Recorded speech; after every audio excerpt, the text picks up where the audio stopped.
से ताली बजाते हुए हम दादा गुरुदेव का स्वागत करेंगे। बोलिए दादा गुरु भगवान की जय। भ्रमण करते करते करते करते उसी वृक्ष के नीचे हम फिर बैठे और आज 20 वर्षों के बाद फिर हम जब उस वृक्ष को हम स्पर्श किया तो केवल एक ही स्वर गूंज रहा था आज भी। क्या? गड़ गड़ गड़ात बोते, गड़ गड़ गड़ात बोते, गड़ गड़ गड़ात बोते, गड़ गड़ गड़ात बोते, गड़ गड़ गड़ात बोते, गड़ गड़ गड़ात बोते। किसी ने उनसे पूछा ये क्या है, ये क्या है? 2-3 बार ऐसा पूछा क्या है, क्या है, इसका अर्थ क्या है। मैंने कहा जब मस्ती होती है तो फिर सेगांव वालों के मुख से निकला, क्या निकला? गड़ गड़ गड़ात बोते। आज भी रहस्य है कि ये है क्या। लेकिन ये गीता का सार, ये गुरु का अमृत, ये गीता का सार है, ये गुरु का अमृत है। और निश्चित मान के चलना कि कण कण में और जन जन में जो चैतन्य के रूप में है वही तो है। बोले क्या? गड़ गड़ गड़ात बोते, गड़ गड़ गड़ात बोते, है ना? गड़ गड़ गड़ात बोते, गड़ गड़ गड़ात बोते। इसका केवल इतना है, कण कण में इस जीव जगत और ब्रह्मांड जो वो अनंत है, अविनाशी है, जो कण कण में है, जो हर प्राणी की उस जीव आत्मा में, उस चेतना में स्थित है, वही है। गड़ गड़ गड़ात बोते, गड़ गड़ गड़ात बोते, गड़ गड़ गड़ात बोते, गड़ गड़ गड़ात बोते।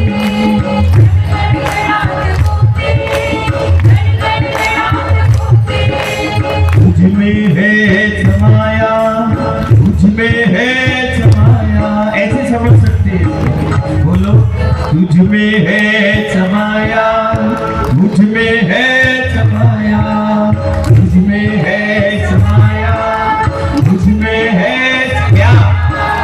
गड़ गड़ गड़ात बोते, गड़ गड़ गड़ात बोते।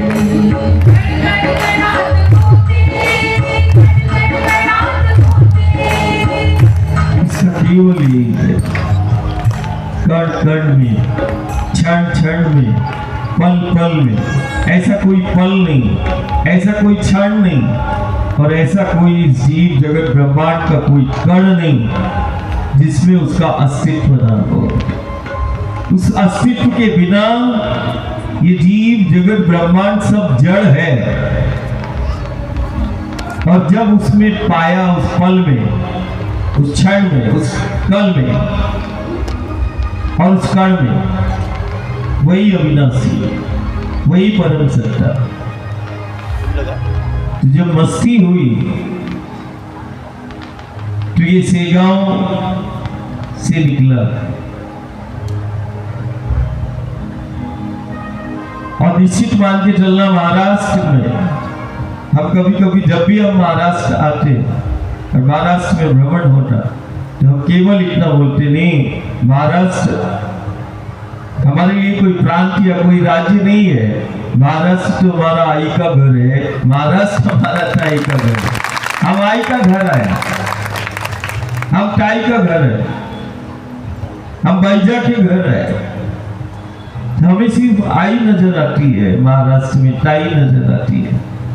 कभी इंद्राणी के तट, कभी गोदावरी के तट, कभी भीमा अमरजा के तट, कभी पूर्णा के तट, कभी तापी के तट, परमात्मा और ईश्वर को जब भी यदि किसी ने देखा होगा तो जिसे दुनिया नदियां कहती है, हमारे लिए नदियां नहीं, हमारे लिए तो जीती जागती शक्तियां हैं।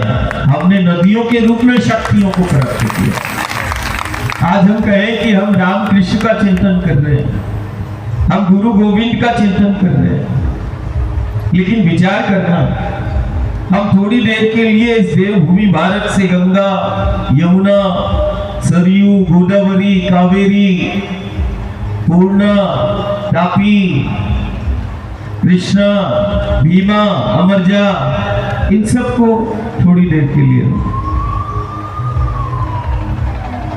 तो ना जीव का अस्तित्व है और ना गुरु गोविंद का वो चरित्र लीला, लेकिन वो लीला कभी गंगा, कभी यमुना, कभी गोदावरी, कभी इंद्राणी के तट, गुरु की अविरल ज्ञान और भक्ति की धारा प्रवाहित हुई आलिंदी से, कभी देहू से, और कभी देखो वही पूर्णा और तापी के संगम के निकट जैसे अयोध्या और मथुरा में प्रकट हुए, वैसे इस कलिकाल में देखो हमारे से गांव में हमारे प्रकट हुए। मेरा से गांव है, मेरी अयोध्या है, मेरा से गांव है, मेरा मथुरा है, मेरा से गांव देखो मेरा काशी है, मेरी अयोध्या, मेरी मथुरा, मेरी काशी, मेरा से गांव है। मेरा गांव ही अयोध्या है, मथुरा है, काशी है। मथुरा वाला, काशी वाला, अयोध्या वाला न जाने किस भेष में बदल कर, भेष बदल कर यदि कहीं आया तो देखो गोदावरी के पथ, कभी इंद्राणी के पथ, कभी पूर्णा, कभी तापी के पथ, कभी नर्मदा के पथ, कभी गंगा के पथ, कभी सरयू के पथ, देखो वो आया, हर युग सदी में आया। और 20 वर्षों के बाद जब एक निष्काम भाव, सिर्फ इतना मैंने सुना कि नहीं, सेगांव में राम कथा, ये कोई साधारण ये चिंतन नहीं है। हो सकता है कि ज्ञानी के लिए ये साधारण हो कि हाँ सेगांव में राम कथा, राम कथा का आयोजन है, सेगांव में प्रभु राम की कथा, कुछ साधारण जैसे तुम्हारा दीदी माँ ने ऐसा हमारे इंद्रियों के माध्यम से सुना कि नहीं दादा सेगांव में राम कथा है, हमारे पास शब्द नहीं, हम निशब्द हो गए कि घर परिवार के लिए इतना बड़ा अवसर मिला है सेगांव में राम कथा सुनने का। देव पितर पूर्वजों की जब कृपा होती, जब गुरु कृपा होती, तब कभी ऐसा देव तीर्थ में जहां सदा सदा के लिए इस कलिकाल में कलयुग का राम भी कहे तो ये अति संयुक्ति नहीं होगी जिन्हें हम गजानन महाराज कहते। नेता में तो एक बार, द्वापर में एक बार, और इस कलिकाल में बारंबार बारंबार बारंबार। ऐसे ही इस कलयुग का अयोध्या, कलयुग की मथुरा, कलयुग की महाराष्ट्र की काशी, सेगांव में राम कथा। तो मुझे वो 20 वर्ष पहले का संवाद पूर्णा और तापी के तट पर संगम के दौरान हमें चित्त के अंदर आया कि कभी कोई आवाज देगा सेगांव से। आज मुझे ध्यान आया कि तापी और पूर्णा के उस संगम में ये मैं वचन लेके बाहर निकला कि कभी कोई आवाज देगा तो हम फिर सेगांव आएंगे। और 20 वर्षों के बाद फिर किसी ने आवाज दी उस निष्काम प्रेम, और हम सेगांव 20 वर्षों के बाद कहते देह का तो कोई रिश्ता नहीं, लेकिन देव रिश्ता होता, और उस देव रिश्ते में आज हम जब से सेगांव में आए, हम माँ का वही चिंतन कर रहे थे कि देखो सेगांव में हम माँ राम कथा में प्रवेश करने के लिए आए, राम कथा में प्रवेश करें। क्या संदेश है? 20 वर्षों के बाद पूर्णा और तापी के संगम में सिर्फ अनायास ही बोला कि यदि कोई आवाज देगा, कोई बुलाएगा, तो निश्चित रूप से सेगांव आएंगे। और देखना वो मानस पुत्री जिसे आज देश, गांव, नगर, प्रांत सत्यप्रिया दीदी के नाम से जानता है, असंभव, और हम उस भाव को हम भी यहाँ पर आ गए।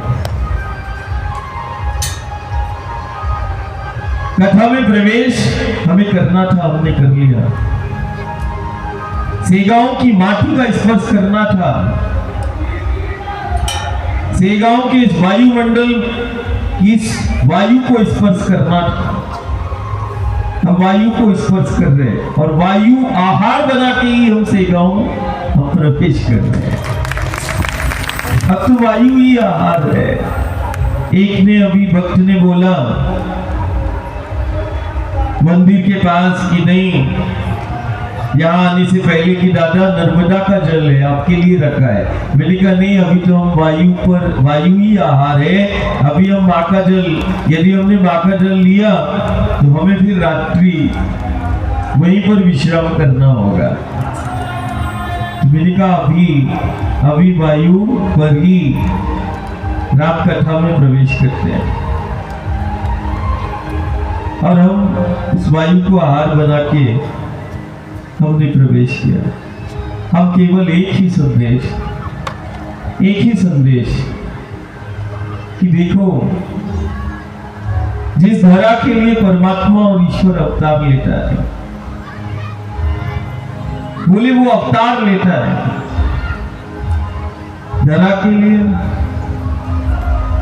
ये धरा, ये मातृभूमि, ये माटी, आज दुनिया में एक दूसरे को मिटाने की बात चलती है, और देश और गांव को बांटने की बात चलती है। हो सकता है भाषाएं हमारी अलग अलग हो, जातियां अलग हो सकती, प्रांत अलग हो सकते हैं, लेकिन आज कोई जातियों के नाम पर, कोई भाषाओं के नाम पर बांटने का गांव और घर को प्रयास करता नजर आता है। कोई बांटने की बात, और दुनिया में एक देश दूसरे देश को मिटाने की बात करता हुआ हमें नजर आता है। लेकिन हमारी जातियां अलग हो सकती है, लेकिन हमारी माटी तो एक है।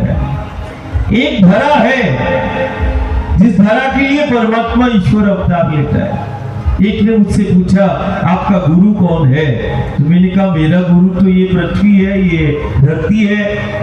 मेरा गुरु मेरी गंगा है, नर्मदा है, जिन्हें तुम नदियों के रूप में देख रहे, कल कल प्रवाहित वो जल की धारा के रूप में देख रहे, वो नदियों के रूप में वो वात्सल्य मूर्ति, वो गुरु मूर्ति हमें प्रत्यक्ष मिली है। तो वो कभी पृथ्वी के रूप में, धरती के रूप में, गुरु हमारी माँ है, और उसी माँ कारण बनती है हमारे आने का। आज भी कारण बनी वो माँ जो जीव जगत का आधार है। माँ वो शक्ति जिसके बिना किसी जीव जगत ब्रह्मांड का कोई अस्तित्व नहीं। वो शक्ति जिसके लिए वो अवतार होता है, और अवतार हुआ केवल अवतार के पीछे केवल एक जो जीव जगत का आधार है उसी के लिए अवतार है। बोले जीव जगत का आधार क्या है?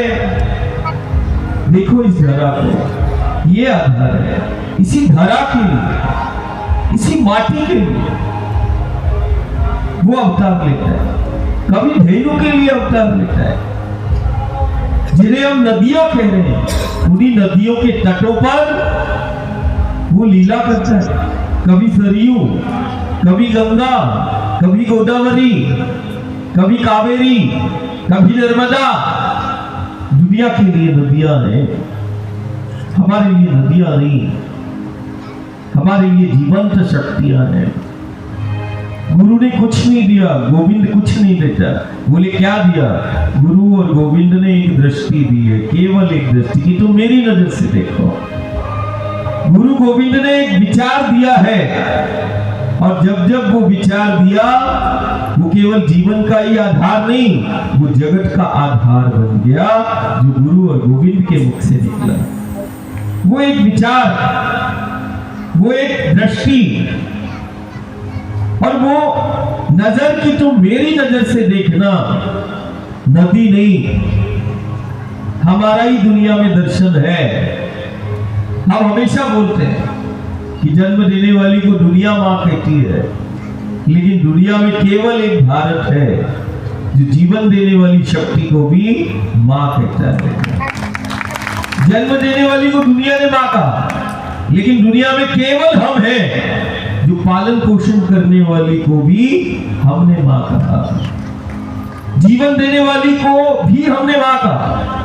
और जीवन जिसने दिया, जिसने पालन पोषण किया, उसका दर्जा जन्म देने वाली से ऊंचा हमने माना। देखो इस धरा को, इस माटी को, इस वसुंधरा को, इस मातृभूमि को, जिसने हमारा पालन पोषण किया।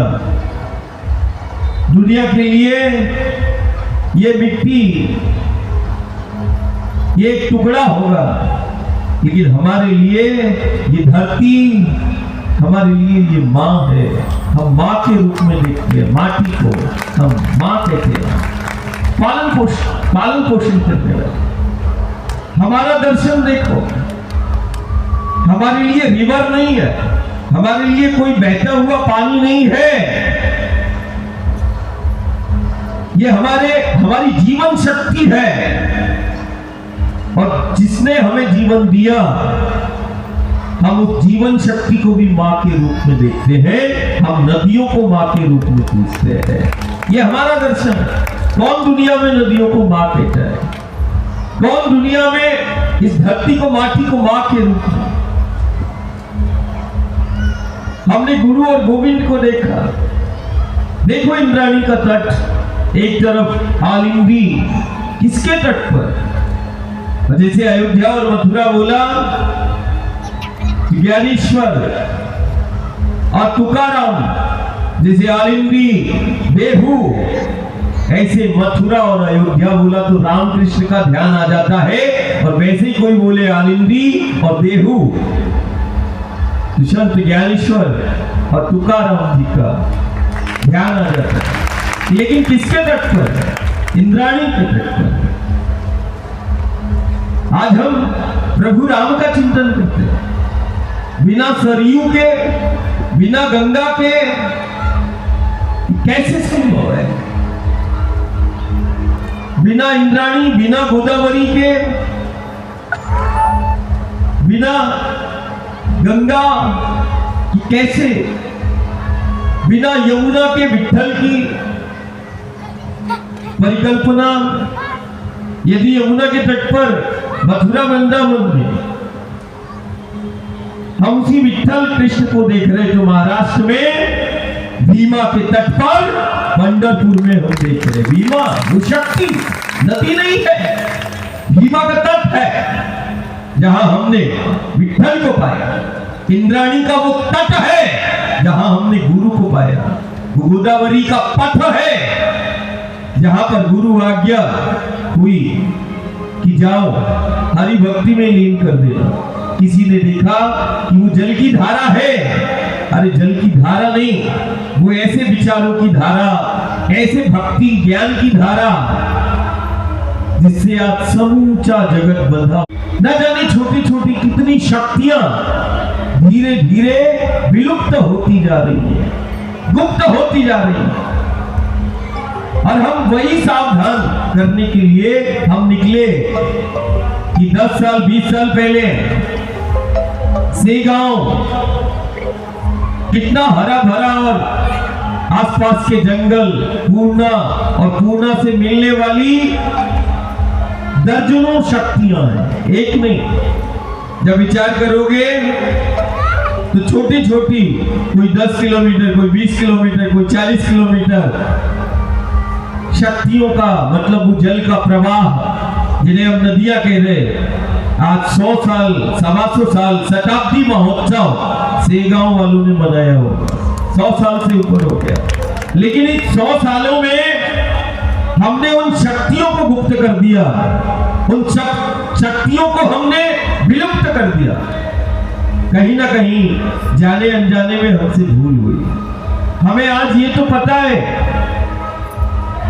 कि वो आज भी वृक्ष है जिस वृक्ष के नीचे प्रथम दर्शन गांव और घर ने किया था, वो आज भी हमें याद है कि नहीं, वो शेगांव में वो वृक्ष है जहां गांव और घर ने पहला दर्शन जिस वृक्ष की छांव में किया, जिस वृक्ष की छांव में वो खड़ा हुआ, आज वो वृक्ष तो खड़ा हुआ है, वो वृक्ष नहीं खड़ा, वो प्रत्यक्ष मेरा गजानन खड़ा है, ऐसा भाव बना।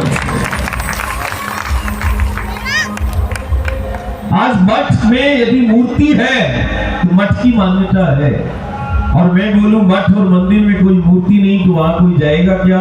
कोई नहीं जाएगा, उसकी कोई मान्यता नहीं।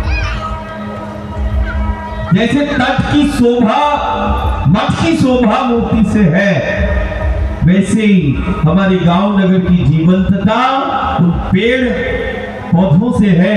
जैसे पत्थर में हमने विट्ठल का दर्शन किया, अब वो वक्त आ गया जब तुम पेड़ और पहाड़ों में भी तुम हरि का दर्शन करो, तुम गुरु का दर्शन करो। तुम्हें वृक्षों में क्यों नहीं दिखाई देता, पेड़ों में क्यों नहीं दिखाई देता? वो विट्ठल, वो कहता गोवर्धन मेरा स्वरूप है, वही राम का हम चिंतन कर रहे हैं जो कामदगिरी से प्रार्थना करते हैं और पहाड़ों में छिपी हुई अनंत शक्ति का दर्शन कराते, वही तो है मेरे राम, जिन्होंने पहाड़ों से प्रार्थना की। कामदगिरी पहाड़ों से प्रार्थना करने वाला है राम, और पहाड़ों में छिपी हुई अनंत शक्ति का दर्शन कराने वाला है राम। कामदगिरी से प्रार्थना करते हैं, वही तो है राम। वन में रहकर जीना सिखा दिया और वनों की, पहाड़ों की समर्थता को, और वन, जंगल और इन पर्वतों में छिपी उन शक्तियों के सामर्थ्य को दुनिया को बता दिया। वन में रहकर खुद को वनवासी बता दिया। वनवासी है मेरा राम, वनों में रहकर जीना सिखा दिया, वनों की सामर्थ्य को बता दिया। जल हो, जमीन हो या जंगल हो, उसकी सामर्थ्य यदि देखना है तो कोई देखे राम के, कृष्ण के चरित्र को। माटी की सामर्थ्य देखना है, इस धरा की सामर्थ्य देखना है तो देख विट्ठल के उस चरित्र को कि माखन खाने वाला यमुना के तट की मिट्टी को भी मुख में खाता है, और मुख में माटी को रखकर यशोदा को निमित्त बनाकर आने का कारण बताता है। क्या नंद बाबा के गांव में माखन मिश्री कम हो गई? आज लल्ला क्या खाया? मिट्टी खा रहा है, माटी को खाया। माटी की सामर्थ्य 5000 वर्ष पहले बता दिया। आज सारी दुनिया बोलती पृथ्वी बचाओ, धरती बचाओ। अरे धरा की सामर्थ्य को प्रकट करने वाला है, वही तो है मेरा विट्ठल, मेरा कृष्ण। मुख में माटी को रखकर मैया बोलती क्या खाया? मुख खोल। मुख खोला तो ब्रह्मांड दिखाया। मुख खोला तो क्या दिखाया? ब्रह्मांड दिखाया। तो मुख में क्या माटी के कण थे, और लीला यदि हुई है तो लीला बोध कराती है। ये भी लीला है, गुरु गोविंद का लीला। और लीला यदि हुई तो बोध कराएगी, या फिर लीला गुरु गोविंद की तुम्हें जीना सिखाएगी। बस दो के अलावा कोई तीसरा कुछ नहीं है। बोध क्या कराएगी? उन शक्तियों का बोध कराएगी। गुरु गोविंद की लीला तुम्हें जीना सिखाएगी। गुरु गोविंद रामकृष्ण की लीला हमें आत्मनिर्भर बनाएगी, अपनों के साथ जीना सिखाएगी, और उन शक्तियों की महत्वता और उन शक्तियों का दर्शन वो रामकृष्ण की लीला कराएगी, गुरु गोविंद की लीला कराएगी। करा दिया। माटी के एक एक कण में छिपे उस ब्रह्मांड की अनंत शक्तियों का दर्शन करा दिया। मुख में माटी को रखकर माटी की महिमा और माटी के महत्व को बता दिया। माटी हमारा अस्तित्व है, ये सारे जगत को बता दिया। अरे माटी से जुड़कर मुझे जीना सिखा दिया। माटी का मान मेरे विठ्ठल ने, मेरे गोविंद ने बढ़ा दिया। माटी का मान करना सिखा दिया, माटी से जुड़ के जीना सिखा दिया। माटी का एक एक कण जीवंत है, और माटी के एक एक कण में छिपा देखिए अनंत है, ये ब्रह्मांड है। ये मेरे कृष्ण ने बता दिया। तुम किस कृष्ण का चिंतन करते हो? हम किस राम का चिंतन कर रहे हैं? जिसने मां से बोल दिया, और मां ने बोला बेटा मैं तो तेरे बिना एक क्षण एक पल भी नहीं रह सकती। तूने इतना बड़ा निर्णय लिया, तू छोड़कर जाएगा, मैं तेरे बिना एक क्षण एक पल। मां बोलती, तो वो बालक भी बोलता कि मां तेरे बिना तो मैं भी एक क्षण एक पल नहीं रह सकता। देख मां, मैं इस अयोध्या की माटी को ले जा रहा हूं। 14 वर्ष तक अपनी मातृभूमि का वंदन करने वाला, और 14 वर्षों तक मातृभूमि अपनी अयोध्या की माटी को पूजने वाला है मेरा राम। वो माटी का सामर्थ्य है, वो माटी का सामर्थ्य है जिसने मायावी के साम्राज्य को, अहंकारियों को, अधर्मियों को खत्म कर दिया। इस धरा को मुक्त कर दिया। वही है राम। बोले मां मैं लेके जाता, अयोध्या की माटी को लेकर गए। वही है राम जो सरयू का मान करते, गंगा का मान करते, नर्मदा का मान करते। अयोध्या में इतना नहीं रहे राम जितना नर्मदा के तट पर रहे राम। 24 वर्षों तक, 14 वर्ष पिता के वचन पर भ्रमण किया, और भ्रमण करते हुए ये वही महाराष्ट्र और गोदावरी जहां पर वो शक्ति प्रवाहित है, उसी गोदावरी के तट पर प्रभु राम का आगमन हुआ। जैसे कि सेगांव में प्रकट हो गए, वैसे ही वो गोदावरी के तट पर पिता के वचनों का पालन करते हुए, ये वही महाराष्ट्र की देवभूमि है जहां राम के चरण पड़े। पंचवटी आज भी है। तो पंचवटी कहां है? जिस हम राम कथा का श्रवण कर रहे हैं, महाराष्ट्र की भी वो धरा, वो देवभूमि, गोदावरी का तट, नासिक, पंचवटी, जहां सदा प्रभु राम का वास है, वो गोदावरी का द्वार तुम्हारे पास में है। असाधारण, हम तो निशब्द हो जाते हैं। हम अभी शिरडी में थे कुछ समय पहले। मैंने कहा मैं भाईजा के घर आया, द्वारका माई आया। मैंने कहा वक्त आ गया, बात एक द्वारका माई का नहीं। मैंने कहा अब तो ये समझ लो कि माँ का द्वार ही द्वारका माई है। क्या समझना है? माँ का द्वार ही द्वारका माई है। और द्वारका माई में बाबा दादा सब रहते हैं। आज केवल हम वही प्रार्थना, कुछ बोलने के लिए नहीं, हम तो केवल कि तुम केवल इसका चिंतन करना, गुरु और गोविंद के चरित्र का पारायण तुम करते हो, तुम रामकृष्ण के चरित्र का श्रवण करते हो। आज हमने राम कथा का श्रवण किया, प्रभु राम के चरित्र को देख लो तो तुम्हें वो जंगल मिलेगा, वन मिलेगा, पहाड़ों को पूजते हुए वन में रहते हुए मेरा नाम मिलेगा, सरयू के तट, गंगा के तट पर मेरा नाम मिलेगा। असाधारण माटी का मान करते हुए मेरा नाम गुरु गोविंद मिलेगा। और ये सभी है, कम से कम तुम अपनी माटी के लिए, उस धरा के लिए, एक धरा, एक धर्म और एक ही परिवार है, दो नहीं हो सकता, ना कोई धर्म दूसरा है, एक ही धर्म, एक ही धरा और एक ही परिवार है। उस धरा के लिए, उन शक्तियों के लिए अपने योगदान और अपनी भूमिका को सुनिश्चित करना। कारण राम का, प्रभु का चरित्र जो है वो तो आधार ही है,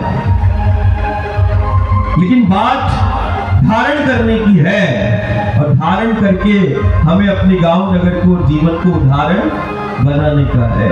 अपने योगदान को सुनिश्चित करना, उस धरती के प्रति, माँ के प्रति, उन शक्तियों के प्रति कि 100 साल पहले जब सेगांव वालों का प्रकटीकरण इस गांव में हुआ तो वो कैसा वातावरण होगा, पूर्णा का तट हो या पूर्णा से मिलने वाली वो छोटी छोटी शक्तियां हो, अब तो हमें नजर नहीं आती, वो सब गुप्त हो गई। लेकिन एक भागीरथ का प्रयास होगा। सेगांव में आज लाखों करोड़ों लोग प्रत्येक वर्ष दर्शन के लिए आते हैं, लेकिन निश्चित मानना जैसे वृंदावन, गोकुल और मथुरा में गोपियों ने अपने भाव में घर घर में कृष्ण को प्रकट कर लिया, वैसे ही तुम अपने सेगांव की गलियों में और सेगांव के आसपास और इन शक्तियों को, जिनको हम नदियों के रूप में देख रहे हैं, तुम अपने गुरु और गोविंद को वृक्ष के रूप में प्रकट कर लेना। बहुत बड़ी सेवा हो जाएगी, बहुत बड़ी सेवा हो जाएगी। केवल उस जिस माँ के लिए वो अवतार लेता है, जिस माँ के लिए बाबा, दादा, गुरु और गोविंद, शंकर आता है, वो केवल माँ है। उस माँ के नाम पे तुम केवल एक पेड़ लगा देना, एक पेड़, लेकिन पेड़ मत लगाना। तुम ये समझना कि हम अपना गुरु और गोविंद को स्थापित कर रहे हैं, स्थापना कर रहे हैं। जैसे मठ में मूर्ति की स्थापना होती, जिसने भी राम कथा सुनी और आयोजन समिति, निश्चित रूप से अभी कुछ समय के बाद वर्षा ऋतु काल होगा और उस वर्षा ऋतु काल में जो भी आसपास की वो गुप्त हुई शक्तियां हैं, जिसको हम नदियां कह रहे हैं, उन नदियों को तुम फिर से पुनर्जीवित कर लेना। जैसे भागीरथ ने अपने सेवा से, पुरुषार्थ से गंगा को पृथ्वी पर ले आए, ऐसे ही गुप्त हुई उन शक्तियों को तुम अपने पुरुषार्थ से उनको फिर से प्रकट कर लेना और वो हो जाएंगी, हो जाएंगी। हरि की धरा है, इस धरा के आंचल को हरा भरा कर लेना। ये सभी की बहुत बड़ी सेवा हो जाएगी, बहुत बड़ी सेवा हो जाएगी। ये कथा सार्थक हो जाएगी। सगुण तुम पेड़ों में देखना चालू करना, झाड़ में देखना चालू करना, वृक्षों में देखना चालू करना। तुम पहाड़ों को देखना, पर्वतों में देखना अपने राम को, कृष्ण को, गुरु को, गोविंद को।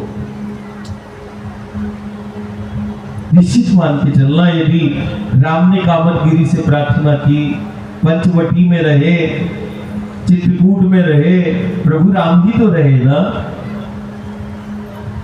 गोदावरी के तट, पूर्णा के तट, तापी के तट, कल्पना करो कैसी पंचवटी रही होगी जहां प्रभु राम ने वास किया वनवास के दौरान।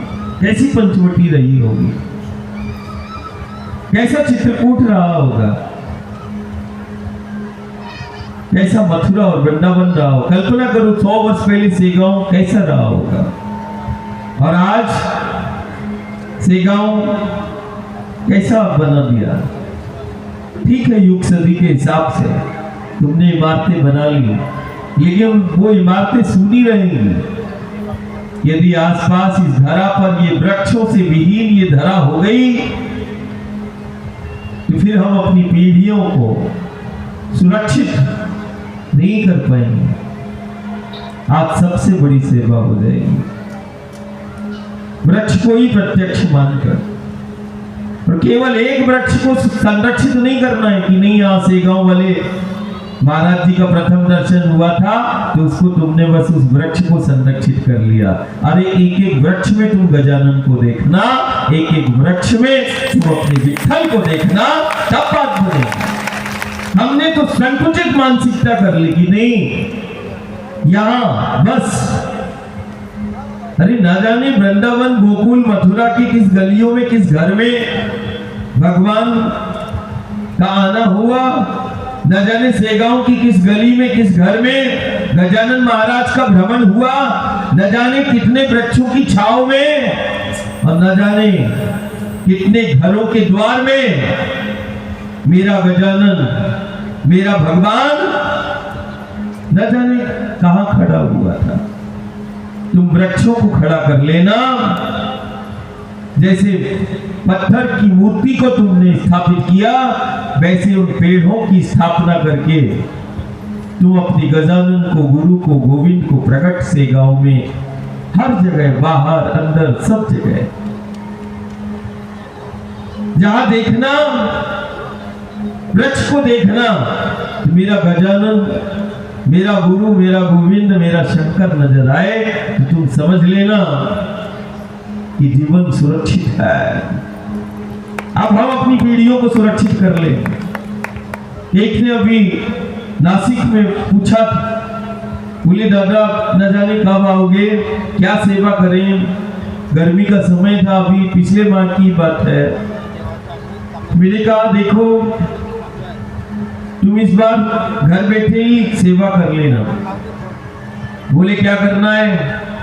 मैंने कहा जिस घर की छत के नीचे गुरु और गोविंद का मान होता है, इस बार वर्षा ऋतु काल में उस घर की छत का पानी नालियों में, रोडों में बहना नहीं चाहिए, वो मेरे गुरु को दे देना, इस धरा को दे देना, तुम्हारी की सेवा हो जाएगी, है ना। बस ये सेवा कर लेना। छत का पानी, बोले दादा इससे क्या होगा? मैंने कहा बस छत का पानी बारिश का तुम्हारी नालियों में, रोडों में प्रवाहित नहीं करना। घर की छत का पानी घर के पीछे या पास में एक गड्ढा बना के मेरे गुरु को सुपुर्द कर देना, मेरा गुरु आधार है। बोले कौन? मैंने कहा ये धरा, ये पृथ्वी है, इसको सुपुर्द कर देना। लेकिन किसी छत का पानी, घर का पानी व्यर्थ नहीं करना।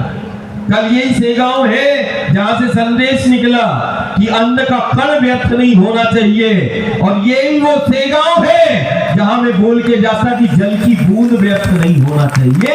ये सदी का संदेश 100 साल पहले यही सेगांव है। अन्नपूर्णा परम ब्रह्म, अन्न का कण व्यर्थ होते हुए गुरु ने देखा। आज हम जल की बूंद को व्यर्थ होते होते आज हम देख रहे। तो कल हमने कहा कि अन्न का कण व्यर्थ नहीं हो, ऐसे ही अब बोल के जाता हूं कि जल की एक एक बूंद व्यर्थ नहीं करना। ये आज का संदेश है। कोई माने या ना माने, तुम मुझे मानो या ना मानो, लेकिन जो मुख से निकला है उसको जरूर मान लेना। शरीर जब छोड़ेंगे तब दुनिया मानी, लेकिन शरीर में आए तो फिर 2-5 ने बस मानी, और सब ने, दुनिया ने क्या किया? मनमानी। तो मनमानी नहीं करना, अन्न के कण को व्यर्थ नहीं करना। ये संदेश सेगांव का था 100 साल पहले का, और 100 साल, 125 साल के बाद आज हमें ये तो नहीं मालूम कौन आया, लेकिन हम ये जरूर बोल के जाते। और तुम दुनिया को संदेश देना कि कोई फिर 125 साल बाद आया था, कल बोला था अन्न का कण व्यर्थ नहीं करना, और आज वो बोल के गया है कि जल की बूंद बूंद व्यर्थ नहीं करना। जल की एक एक बूंद को का संचय करना, एक एक बूंद का। यदि तुम संचय नहीं कर सकते तुम्हारा अधिकार नहीं उसको व्यर्थ करने का। जल की बूंद व्यर्थ ना हो, जल की बूंद का संचय करना, चाहे वो बारिश की बूंदें हो, उन बारिश की बूंदों को समझना वो गुरु का अमृत है, वो गोविंद का अमृत है। और जब वर्षा ऋतु काल आए तो वो बारिश की बूंदों का संचय कर लेना, ये गजानन की सबसे बड़ी सेवा हो जाएगी, ये गोविंद की सबसे बड़ी सेवा हो जाएगी। नहीं तो फिर परायण तो चलता रहेगा, लेकिन ये धरती का आंचल सूखता जाएगा। हम गुरु को कुछ नहीं दे पाए, लेकिन गुरु ने जो दिया उसका संचय ही हम कर ले। तो अभी वक्त है, अभी मई है, जून है, 2 महीने हैं। 2 महीने में कम से कम जितना तुम सुन रहे अपने घर और अपने कॉलोनियों में, 2 महीने में इतना तो कर लेना कि बारिश से पहले घर और घर की छत में कोई दान नहीं करना, चल जाएगा। लेकिन एक कुछ ऐसा पाइप ले लेना, छत में लगा देना, और वो पाइप का मुख जो है मेरी माँ मेरे गुरु के उस आंचल में उसको जोड़ देना। वो छत का जल का एक एक बूंद जब माँ के आंचल में जाएगा, निश्चित रूप से तुम्हारा गांव खुशहाली वो एक एक बूंद से आ जाए, है ना। तो ऐसा कर ले। कौन कौन करेगा? इस बार वर्षा ऋतु काल में जल की एक एक बूंद का संचय करने का व्यासपीठ से संकल्प लेना, अन्न का कण व्यर्थ न हो। फिर इसके बाद यदि ये अवसर आया तो इस क्षण भी व्यर्थ नहीं करना। यदि तुम्हारे जीवन में किसी सत्पुरुषों का, साधु का, संत का, ध्यानी का, ज्ञानी का यदि तुम्हें क्षण मिल जाए तो ये क्षण को व्यर्थ नहीं करना, अन्न के कण को भी व्यर्थ नहीं करना। और अब बोल के जाता हूं कि जल की एक एक बूंद को व्यर्थ नहीं करना, जल की एक एक बूंद का संचय तुम कर लेना। ये कथा का पूरा सार हो जाएगा, है ना। इतना हो जाएगा, निश्चित मान के चलना। सेगांव और आसपास हमारा महाराष्ट्र हो, हमारा भारत हो, जहां पर शक्तियां प्रत्यक्ष प्रकट हुई, आज वहां अकाल, सूखा, संक्रमण, आपत्तियां, विपत्तियां, विघ्न, बाधाएं आ जाए तो ये समझना कि फिर हमारा आचरण बिगड़ गया। चरण तो गुरु गोविंद का कल भी पढ़ा, आज भी पढ़ा, लेकिन ये तो चरणों का ही प्रताप है। इतने बड़े बड़े संक्रमण से हम बच जाते हैं, लेकिन चरण तो है, लेकिन हमें आचरण भी देखना पड़ेगा।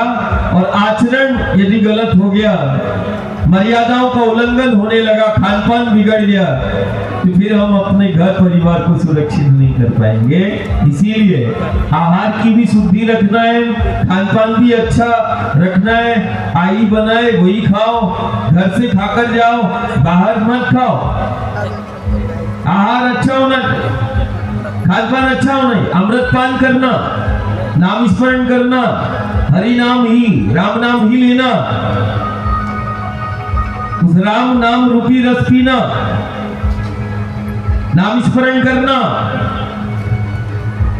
लेकिन अपने गांव नगर में यदि कोई विषपान करते हुए नशा, वो नाश की जड़ है। अपने गांव नगर को और अपने तीर्थ क्षेत्रों को हमेशा नशा मुक्त रखना, ये भी एक दायित्व है। जाने अनजाने में बहुत सारे लोग मदिरा पान करते हैं। अरे जिन गांव में अमृत पान हुआ है वहां मदिरा पान कैसे हो रहा है? मदिरा पान नहीं, यहाँ पर कोई भेदभाव भी नहीं करना। जाति, पंथ, संप्रदाय, भाषा अलग हो सकती है, प्रांत अलग हो सकता है, लेकिन भाव तो हमारा सबका एक है। वही मथुरा में है, वही द्वारका में है, और वही भीमा के तट पंढरपुर में है। एक ही है, दो नहीं हो सकता, एक ही है। इसीलिए ये छोटा छोटा सा प्रयोग। आज सेगांव में लाखों लोग आते हैं, नहीं होंगे तो 10 लाख, 10-15 लाख लोग प्रतिवर्ष सेगांव दर्शन के लिए आते हैं ना। तुम सेगांव में बैठ के इस देवभूमि भारत को हरा भरा कर सकते हो। सेगांव वालों की जीवंत मूर्तियां, वो वृक्ष ही प्रत्यक्ष है। पेड़ों को उपहार देना चालू करो कि भैया सेगांव आए हो, एक वृक्ष लेते जाओ, है ना। मूर्ति है, जीवंत मूर्ति है। और तुम कल्पना करो, यदि सेगांव वालों ने संकल्प ले लिया तो इस देवभूमि भारत को हरा भरा करने में कितना बड़ा योगदान हो जाएगा। जो सेगांव से मूर्ति लेके पेड़ लेके जाएगा, तुम देख पाओ ना देख पाओ, लेकिन जो लेकर जाएगा वो तो उस वृक्ष में ही गजानन को देख रहा है। अरे सेगांव से लेकर आए, हमें सेगांव ने दिया है, सेगांव की समिति ने दिया, मंदिर समिति ने दिया, सेगांव भर परिवार ने दिया। बोले सेगांव गजानन महाराज का दर्शन, गुरु का दर्शन करने गए थे, गुरु की जीवंत मूर्ति को लेकर आए। वो वृक्ष को फेंकेगा नहीं, वो बहुत आस्था के साथ अपने गांव और घर में लगाएगा कि सेगांव से पौधा लेकर आए। तो पौधा और वृक्ष नहीं, वो जीवंत मूर्तियां लेकर आए। तो क्या तुम उन मूर्तियों को दे सकते हो? ये छोटे छोटे से संकल्प है। तो कहीं ना कहीं धरती को हरा भरा करने में, उन शक्तियों को पुनर्जीवित करने में, तुम अपने सेगांव से ही तुम राष्ट्र का धर्म के प्रति अपना योगदान, अपनी भूमिका को सुनिश्चित कर सकते हो। अरे तुम तो इस धरती को हरा भरा करने में सेगांव अपना सबसे महत्वपूर्ण योगदान सेगांव में रहकर तुम कर सकते हो ना। विचार करना और ये प्रारंभ करना कि यदि द्वार पर आए अतिथि का हम मान करते हैं और वो कोई ना कोई मूर्ति, चित्र वगैरह तो ले ही जाएगा, प्रसाद के साथ साथ ले जाएगा कि सेगांव आए हैं तो गजानन महाराज का एक चित्र तो ले जाए। मथुरा जाएगा तो कृष्ण का, अयोध्या में जाएगा तो प्रभु राम का दरबार लेकर आएगा, कोई ना कोई चित्र तो लेकर आएगा। लेकिन ये सदी कहती है तुम अपने गुरु गोविंद की जीवंत मूर्ति को देना चालू करो, कारण वृक्ष ही प्रत्यक्ष है। ये तो आज भी वो वृक्ष के रूप में हम देख रहे हैं। पहला दर्शन, प्रथम दर्शन वही हुआ। और बताओ कहां पर हुआ? प्रथम दर्शन तो वहीं पर हुआ। हाँ, पूर्णा और तापी के संगम में तो किसी ने गजानन महाराज को नहीं देखा। सबसे पहले भारत के सेगांव में उस वृक्ष के नीचे गजानन का दर्शन हुआ है। लेकिन गजानन महाराज का प्रथम दर्शन तो पूर्णा और तापी के संगम में भी हुआ है। इसका तो 21 कोस मतलब एक कोस में 2.5 किलोमीटर, मतलब 45 से 50 किलोमीटर का जो वो है, उसमें तो चरण गजानन महाराज के बहुत सारे गांव में है, हमें पता नहीं।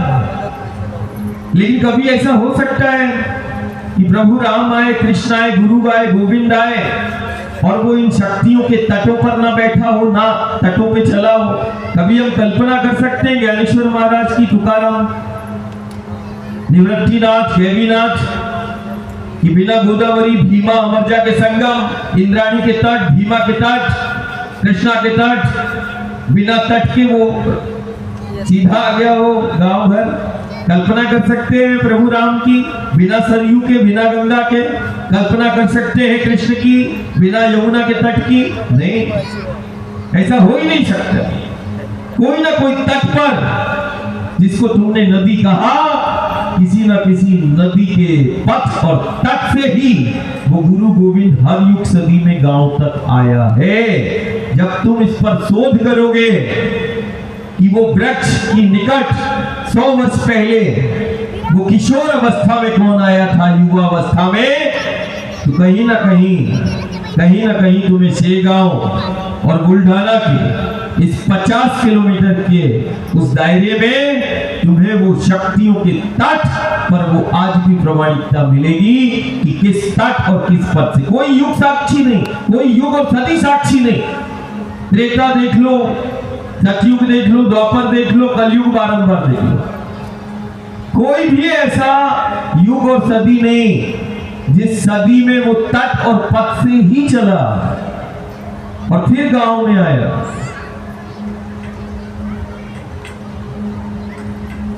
कोई भी देवी देवता, अभी हम शनि शिंगणापुर में थे, तो मुझसे परिवार बोलता है कि मंदिर वो शिला तो इधर है। मैंने कहा आप, परिवार ने बोला क्या खोज रहे? कुछ ट्रस्टियों ने पूछा, समितियों ने पूछा, दादा आप क्या खोज रहे? मैंने कहा नहीं, वो नदी देख रहा हूं जिसके तट पर न्याय का देवता प्रकट हुआ था, वो किधर है? शिला नहीं खोज रहा था मैं। शनि शिंगणापुर में उस नदी की उस अविरल धारा को जिसके तट पर न्याय मूर्ति प्रकट हुआ, मैंने कहा वो मुझे वो अविरल धारा तलाश कर रहा हूं, किधर है? किधर है? वो मरती हुई तड़पती हुई मुझे नजर आई। तो मैंने अभी बोल के आया, मैंने कहा नहीं, न्याय के देवता की सबसे बड़ी सेवा हो जाएगी, जिस तट से वो प्रकट हुआ है उसकी धारा को अविरल और निर्मल कर देना। अगली 100 पीढ़ियों के लिए तुम वरदान, तो आज ले लेना, आज ले लेना। इस शनि की कभी कुदृष्टि तुम्हारे पीढ़ियों पर नहीं पड़ेगी। तुम तो कई पीढ़ियों का वरदान ले लेना, अविरल और निर्मल उस शक्ति की धारा को कर देना जिसको तुमने नदी कहा, जिस नदी के तट से तुम्हारे पूर्वज न्याय के देवता ने आवाज दी और बोला कि चलो अब समय आ गया, गांव में बैठेंगे। लेकिन जिस तट से वो लेकर आए, तो उस तट की अविरल और निर्मल धारा को कर लेना। ये शनि की सबसे बड़ी सेवा हो जाएगी। सीधा है, नहीं तो कल गांव संक्रमण, अकाल, सूखा, आपदा से फिर गुरु और गोविंद को दोष मत देना। ये संक्रमण कैसा, अकाल कैसा, सूखा कैसा, ये आपदाएं कैसी? तेरी उपस्थिति है, शक्तियों की उपस्थिति है। उसके बाद गांव नगर में संक्रमण, आपदा, आपत्ति, व्याधियां यदि है, तो इसका मतलब है कहीं हमारी जीवन शैली गलत दिशा में चली गई। हम गुरु और गोविंद के चरित्र को समझ नहीं पाए, हम राम कृष्ण के चरित्र का श्रवण करते रहे, हम गुरु चरित्र का पारायण करते रहे, लेकिन जिस तट पर उसने लीला की, वो भीमा, अमरजा हो, गोदावरी हो, इंद्राणी हो, या फिर पूर्णा हो या तापी हो, जिस तटों पर, जिन पथों पर मुझे परमात्मा ईश्वर का दर्शन हुआ, उसकी निर्मल और अविरल धारा को हमने कहीं ना कहीं हमने दूषित करने का काम कर लिया। हमने उन शक्तियों को गुप्त करने का काम किया, विलुप्त करने का काम किया। संक्रमण नहीं आएगा, कौन सा यज्ञ कराएं, कौन सा पूजन कराएं जिससे गांव नगर संक्रमण, आपदाओं से मुक्त हो जाए, आपदा मुक्त, संक्रमण मुक्त, व्याधियों से मुक्त। आज कोई ऐसा गांव नहीं जो ये बोल दे कि नहीं रोग मुक्त है, मेरा गांव संक्रमण मुक्त है, ऐसा कोई गांव नहीं मिल रहा है। Cancer, heart fail, liver fail, kidney fail, शरीर काम नहीं कर रहा, दिमाग काम नहीं कर रहा। बच्चे अस्पतालों में पैदा होते हैं, घर में नहीं पैदा होते, कमजोर। इस देवभूमि भारत के जो लोह पुरुष कहलाते, देखो शिवाजी, छत्रपति शिवाजी महाराज, महाराणा प्रताप, ये मां भारती के वो सपूत जिनसे धर्म झलकता था। हमारे लिए तो आज भी भारत का आदर्श है। यदि भारत का सामर्थ्य देखना है तो सुने और गाए वीर छत्रपति शिवाजी। भारत का सामर्थ्य खड़ा है, बल देखना है, भवानी का सामर्थ्य देखना है तो देखे फिर छत्रपति शिवाजी महाराज, महाराणा प्रताप। भक्ति देखना, ज्ञान देखना, देखे वो गुरु के मूर्तियां, देखे इंद्राणी के तट, देखे गोदावरी के तट। ऐसे लोक पुरुष, देव पुरुष इन्हीं की निकटता आज हम कह नहीं पाए। क्या हम कह सकते हैं सेगांव आज कह सकता है कि सेगांव रोग मुक्त है, संक्रमण मुक्त है? बताओ मुझे, क्या तुम खड़े होकर ये मुझे बता सकते हो व्यासपीठ को साक्षी मानकर, या बैठे बैठे ही दोनों हाथ खड़े करके बता सकते हो और बोल सकते हो कि मेरा सेगांव रोग मुक्त है, मेरा सेगांव संक्रमण मुक्त है, या कभी रोग और संक्रमण तो हम कह सकते हैं क्या आज? लेकिन सेगांव में तो बैठे हैं। कितना कड़वा सत्य है। हम नहीं कह सकते कि मेरा गांव संक्रमण मुक्त है, रोग मुक्त है। हम ये नहीं कह पा रहे कि मेरी पीढ़ियां सुरक्षित है। हम ये नहीं कह पा रहे कि हम एक हैं, हम साथ हैं। एक को मानने वाला आज कई टुकड़ों में बटा हुआ है, अलग अलग है। मैं मेरा है। एक को मानने वाला एक नहीं है। इसीलिए आज कोई भी हमें चुनौती दे देता है। हर स्थिति परिस्थिति में हमें राम एक है, मेरा गुरु एक है, तो फिर साथ में रहना, बटना नहीं है। किसी भी सूरत पे बटना नहीं है, एक रहना है। ऐसा मां चाहती है। और निश्चित ही छोटे छोटा प्रयोग, और निश्चित रूप से सेगांव को आज ऐसा ही व्यक्तित्व, कहते ना एक परिक्रमा यदि किसी ने कर लिया तो वो देव तुल्य हो जाते हैं। आज सेगांव में सेगांव वालों ने जिसको आमंत्रित किया वो इस देवधरा भारत में, जिसने यमुना के तट पर जब तप योग शिक्षा संस्कार और फिर धीरे धीरे यमुना का तट, गंगा का तट, और यमुना गंगा के तट से फिर नर्मदा के तट पर विषम से विषम परिस्थितियों में अपनों के साथ एक कठिन साधना करते हुए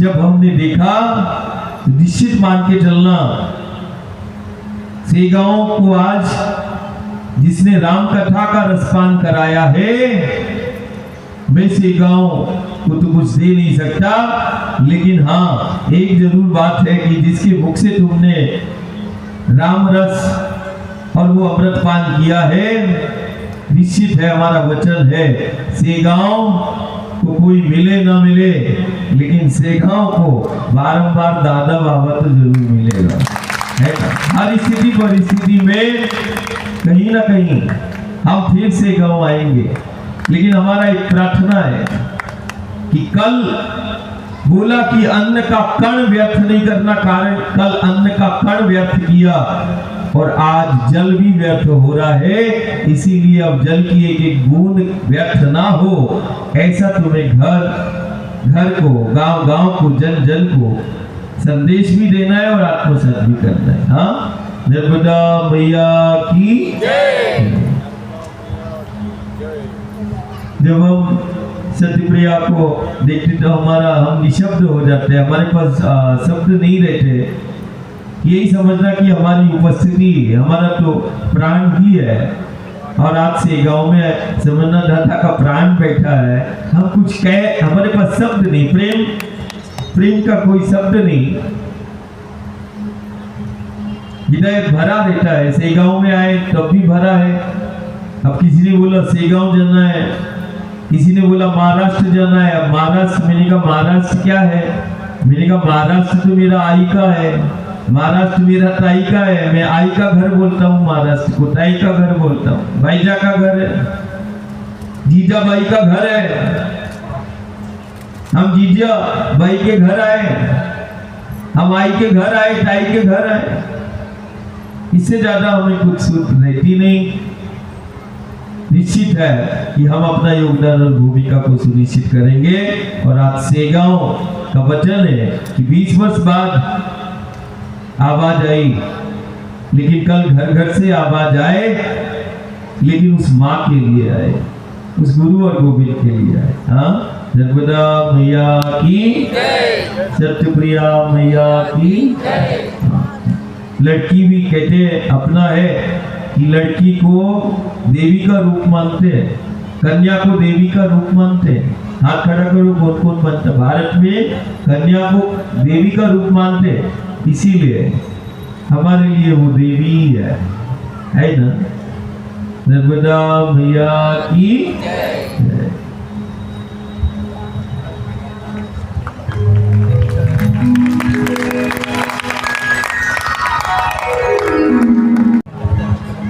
आज दादा गुरुदेव के चरणों में बैठ के समय भी अच्छा लग रहा है। हाँ? पूरी रात भी जागना पड़े तो भी सुंदर है।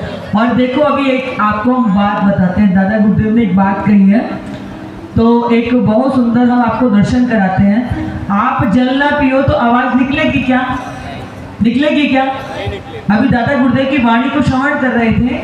दादा गुरुदेव का एक नियम है कि अगर उन्हें यात्रा करनी होती है तो वो फिर जल का ग्रहण नहीं करते। जहाँ रुकना होता है कि आज रात यहीं रुकेंगे, तब वो उस अमृत को ग्रहण करते हैं नर्मदा जी के। पर दादा को तो कल भोपाल में काम है और वो हम सबके लिए आज शेगांव आए हैं। तो आज दादा गुरुदेव ने जल भी नहीं लिया और बिना जल के आपने वो वाणी की गूंज देखी है क्या? आप बताओ किसको भगवान का दर्शन करना है? साकार रूप में बैठे हुए हैं, वायु पर है, वायु पर। वायु ही जिनका आहार है। वायु से जो आहार ले रहे हैं, नींद का कुछ नहीं। अभी हम देखो 11 बज गए, चेहरे देखो सबके कैसे हो रहे हैं। आलस आने लगेगा, उबासी आने लगेगी। हाँ, नींद आपको बेचैन करेगी। दादा गुरुदेव इसी चैतन्य अवस्था में आप 10 दिन तक चाहो तो ऐसे ही बैठे रह सकते हैं। दादा गुरुदेव महीनों महीनों तक एकांत में बैठ कर के साधना कर लेते हैं। ओंकारेश्वर हम गए थे तो मुझे किसी ने बताया कि जब चतुर्मास आए थे ना, तो शायद 2-3 साल पहले दादा गुरुदेव ओंकारेश्वर में, जहाँ पर मानधाता जी ने तप करके ओंकारनाथ के उसको प्रकट किया था, दादा गुरुदेव वहाँ पर चतुर्मास में जाके साधना करते हैं और हमको उस शक्ति से परिचय कराते हैं। उनका आना हम सबके लिए वरदान है। ये प्रकृति ही साकार परमात्मा है। वो जगाने आए हैं कि परमात्मा को पहचान लो, इनकी सेवा करो, तो तुम और तुम्हारी आने वाली पीढ़ियां सदैव समृद्ध रहेंगी। कैसी चैतन्यता है ना दादा गुरुदेव के चेहरे पर। अभी 22 तारीख को हम थे नर्मदापुरम में, तो रात को 11:40 पर दादा गुरुदेव धूली माई के पास में बैठ के साधना करा रहे थे। रात को 11:40 पर दादा गुरुदेव की सुबह 3:40 पर पहली साधना प्रारंभ हो जाती है। आसपास वाले आंखों में हम देख रहे थे तो नींद बनी हुई थी। हम खुद नींद से आंखों को करने लग रहे थे और मैंने क्या अनुभव किया कि एक बार भी दादा गुरुदेव के चेहरे पर कहीं भी थकावट नहीं, मलिनता नहीं, उबासी नहीं, आंखों में नींद नहीं। मैंने कहा हम सब प्रकृति आबद्ध व्यक्ति हैं, पर जिनके चरणों में बैठे हैं वो प्रकृति पुरुष हैं, जो प्रकृति के प्रति जागृत करने के लिए आए हैं। उनमें मुझे एक भी गुण मनुष्य वाला नहीं दर्शन देता। हम भोजन के बिना नहीं रह सकते। दादा गुरुदेव को 2000 दिन से ऊपर 6 वर्ष हो गया, अन्न का कण जिह्वा पे नहीं रखा। यात्रा करते अभी तो नर्मदापुरम में पता नहीं किस बात पर रुद्र रूप धारण कर रखा था। अभी तो सौम्य स्वरूप में दर्शन दे रहे हो। आज हम दादा गुरुदेव से कहते हैं आप बहुत प्यारे लग रहे हैं, आप बहुत सुंदर हम सबको दर्शन दे रहे हैं। लेकिन दादा ना अपने जब उस रूप में आता है, रुद्र रूप में कोई प्रकृति को कष्ट दे दे तो आप देखो तो कुछ ऐसा विषय होगा। 3 दिन से दादा रुद्र बने हुए थे, रुद्र रूप। हालांकि सबको भय लगता है, कभी कभी मुझे तो उस रूप में भी प्रेम ही आता है, क्योंकि वो रुद्र रूप भी हम सबके कल्याण के लिए ही धारण करते हैं। उसके पीछे भी कहानी होती है। हम लोग तो जड़ हैं, अल्प बुद्धि वाले हैं, जल्दी संकेतों को पकड़ नहीं पाते। आप देखिए, न भोजन, हाँ, न जल, न निद्रा, ये तीनों में से अगर हमें 2-4 दिन ना मिले, या तो खुद के बाल नोच लेंगे या सामने वाले को मार देंगे, यही स्थिति होगी ना, पगला जाएंगे। लेकिन हमारे सामने हमारे ऐसे भगवान बैठे हुए हैं जिनका अपनी इंद्रियों पर और इन प्रकृति प्रदत्त इन पदार्थों पर पूर्ण अंकुश है। क्यों हुआ? क्योंकि हमने जीवन में वो सुना कि सत्य धारण करो, सत्य धारण करो, सत्य धारण करो, सत्य बोलो। लेकिन पहली बार प्रत्यक्ष रूप में ऐसा उदाहरण देखा कि जिन्होंने सत्य धारण कर लिया तो फिर वो ऐसे ही स्वरूप को धारण कर लेते हैं। सत्य को आचरण में धारण करने वाला ऐसे ही दादा गुरुदेव के स्वरूप में दर्शन देगा। ये पहली बार दर्शन किया। 4 बार हजारों लोगों को पैदल लेकर के नर्मदा के तट पे चले हैं। आपके घर में 2 लोग आ जाएं, 4 लोग आ जाएं तो आप कई दिन पहले से प्लानिंग करते हैं कि भोजन कैसे कराना है।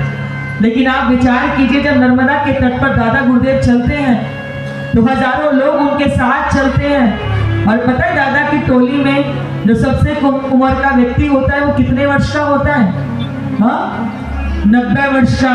95 वर्ष का व्यक्ति जो बिस्तर मांगता है, सोता 60 साल का, यानी कि रिटायरमेंट। दादा गुरुदेव 90 साल के व्यक्ति को भी परिक्रमा के पथ पर लेकर के चलते हैं। ये प्रत्यक्ष आंखों से दर्शन किया है। आपकी वो महाराष्ट्र की एक माता थी, उनको शायद आज यहाँ आई होगी, फोन आया था उनका। तो वो माई मेरे ख्याल से वो 80-85 वर्ष की हैं, ज्यादा की होंगी। वो उस नर्मदा के पथ पर परिक्रमा कर रही हैं। कहाँ है? अच्छा, वो रही मैया, ये दादा गुरुदेव के साथ परिक्रमा करके आई हैं। अब विचार कीजिए, 60 साल में हम कमर पकड़ लेते हैं, घुटने पकड़ लेते हैं, लेकिन दादा गुरुदेव अपने साथ में ऐसी उम्र के न जाने कितने लोगों को परिक्रमा के पथ पर चला रहे हैं। जहां हम 100-50 लोगों की व्यवस्था करने में हाफू हो जाते हैं, वहां सुबह, दोपहर, शाम और रात को 2 बार स्वल्पाहार और 2 बार आपको पूर्ण भोजन, 4 बार भोजन कराते हैं। और वो यज्ञ 125 दिन तक लगातार चलता है। कोई कल्पना कर सकता है कि भारत की भूमि पर ऐसा हो सकता है?